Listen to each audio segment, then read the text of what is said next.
But let's take a quick look at that event, that first creative event where God creates light.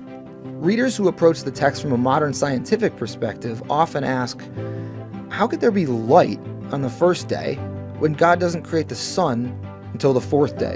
And you can see about the creation of the sun in chapter 1, verses 15 through 16. Now, the answer, the real answer, recalls our London example. Certain words need to be culturally translated for us to understand them. Remember, let's go back to the London example. The tube is an underground railway. It's not a small cylindrical object. So what we have to do is take that word light, in Hebrew or, and figure out what does it mean in the ancient Israelite context, and indeed in the context of Genesis 1. Genesis uses the word light.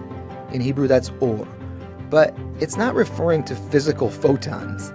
The ancient Israelites did not conceptualize light as made up of physical stuff.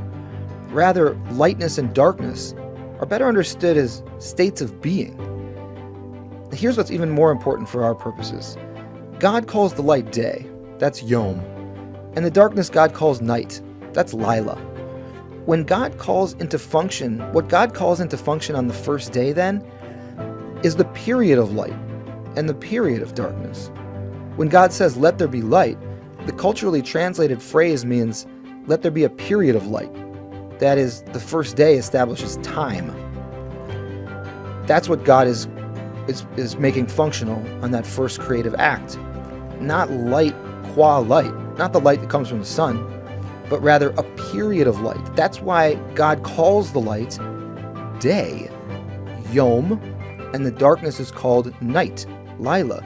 These are two periods of light and darkness.